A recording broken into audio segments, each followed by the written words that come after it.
Two guys grow up together, but after college, one moves to New York and the other to Washington. They agree to meet every 10 years in Florida to play golf and catch up with each other. At age 32, they meet, finish their round of golf, and head for lunch. Where you want to go? Hooters. Why Hooters? They have those servers with the big boobs, the tight shorts, and the gorgeous legs. You're on. At age 42, they meet and play golf again. Where you want to go for lunch?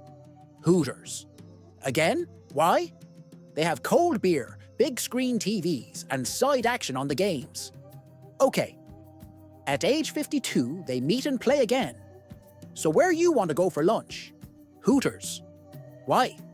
The food is pretty good and there's plenty of parking. Okay. At age 62, they meet again. After a round of golf, one says, "Where you want to go?" Hooters. Why? Wings are half price and the food isn't too spicy. Good choice. At age 72, they meet again. Once again, after a round of golf, one says, "Where shall we go for lunch?" Hooters. Why? They have 6 handicapped parking spaces right by the door, and they have senior discounts. Great choice. At age 82, they meet and play again. Where should we go for lunch? Hooters. Why? Because we've never been there before. Okay, let's give it a try. 1. A little old lady checked into a motel on her 70th birthday, but she was a bit lonely. She thought, "I'll call one of those men you see advertised in the phone books for escorts and sensual massages." She looked through the phone book, found a full-page ad for a guy calling himself Tender Tony. A very handsome man with assorted physical skills flexing in the photo. He had all the right muscles in all the right places, thick wavy hair, long powerful legs, a dazzling smile, 6-pack abs, and she felt quite certain she could bounce a quarter off his The old lady figured, what the heck, nobody will ever know. She gave him a call. "Good evening, ma'am. How may I help you?" Oh my, he sounded so sensual, thought the old lady. Afraid she would lose her nerve if she hesitated, she rushed right in. "Hi, I hear you give a great massage. I'd like you to come to my motel room and give me one." "No, wait. I should be straight with you. I'm in town all alone, and what I want is SX. I want it hot, and I want it now. Bring rubber, leather, whips, everything you've got in your bag of tricks. We'll go hot and heavy all night. Tie me up, cover me in chocolate syrup and whipped cream. Anything and everything, I'm ready." "Now how does that sound?" asked the old lady. "That sounds absolutely fantastic, madam, but you need to press 9 for an outside line." 2.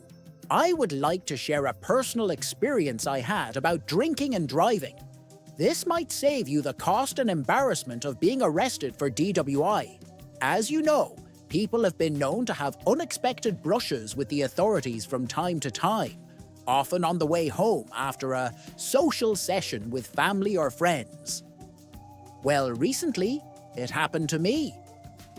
I was out for the night to a party and had more than several margaritas coupled with a bottle of rather lovely red wine. It was held at a great Italian restaurant. Although relaxed, I still had the common sense to know I was slightly over the limit. That's when I did something I've never done before. I took a taxi home. On the way home, there was a police roadblock, but since it was a taxi, they waved it past and I arrived home safely without incident. These roadblocks can be anywhere, and I realized how lucky I was to have chosen to take a taxi. The real surprise to me was that I had never driven a taxi before. Not sure where I got it, and now that it's in my garage, I don't know what to do with it. If you want to borrow it, give me a call. 3, One day, while he was at the track playing the ponies and all but losing his shirt, Mitch noticed a priest who stepped out onto the track and blessed the forehead of one of the horses lining up for the fourth race. Lo and behold, that horse, a very long shot, won the race. Before the next race, as the horses began lining up, Mitch watched with interest the old priest step onto the track. Sure enough, as the fifth race horses came to the starting gate, the priest made a blessing on the forehead of one of the horses.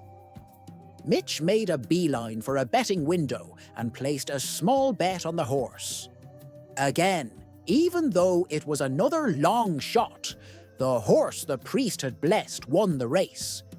Mitch collected his winnings and anxiously waited to see which horse the priest would bless for the sixth race. The priest again blessed a horse. Mitch bet big on it, and it won. Mitch was elated. As the races continued, the priest kept blessing long-shot horses, and each one ended up coming in first. By and by, Mitch was pulling in some serious money.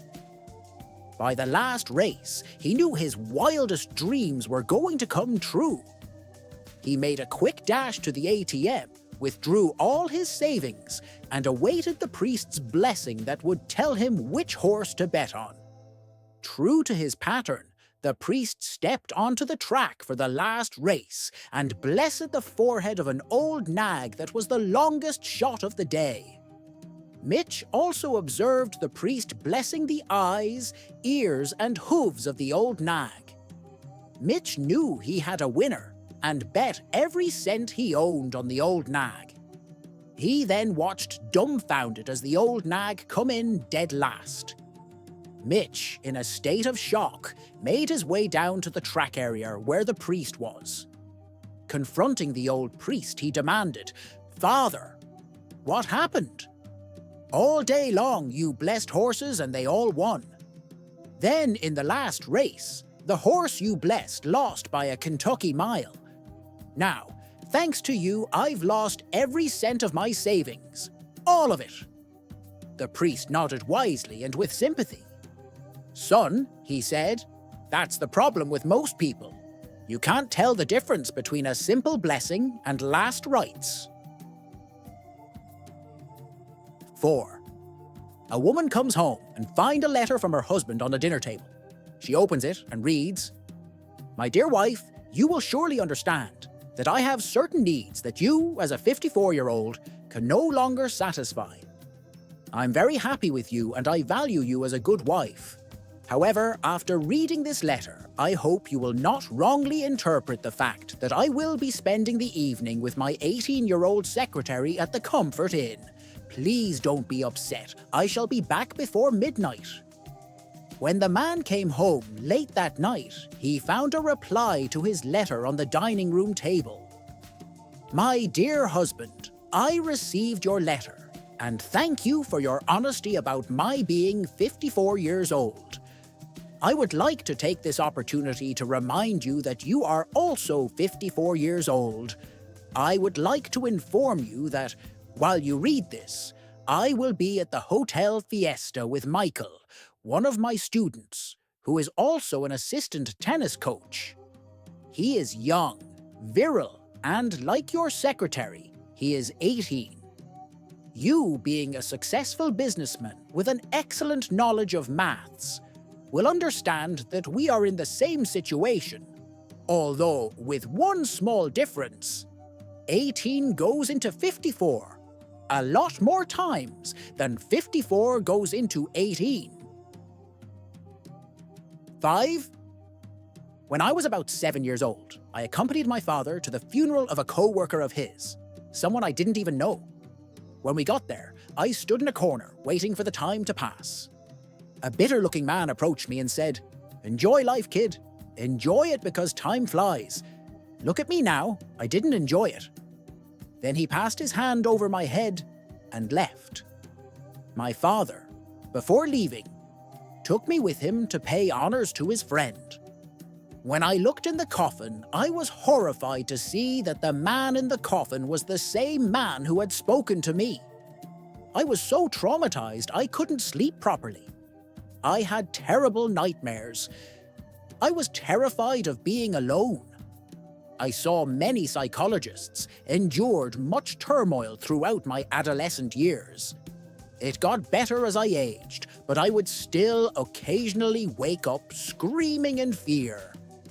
It was many years later when I discovered something remarkable that completely changed my life. That bastard had a twin. 6! A woman was having an affair. One rainy day, she was in bed with her lover when she heard her husband's car pull into the driveway. Woman: OMG, hurry! Grab your clothes and jump out the window. Lover: it's raining out there. Woman: if my husband catches us, he'll kill us. The lover jumps out of the window. As he runs down the street in rain, he discovered he had run right into the middle of the town's marathon. He started running along with the others, 300 of them.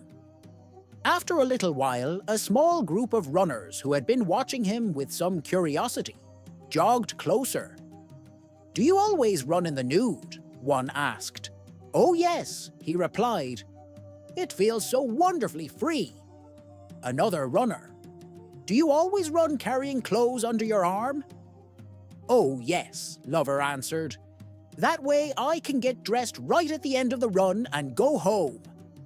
Third runner cast his eyes a little lower and asked, "Do you always wear a condom when you run?" "Nope, only when it's raining,"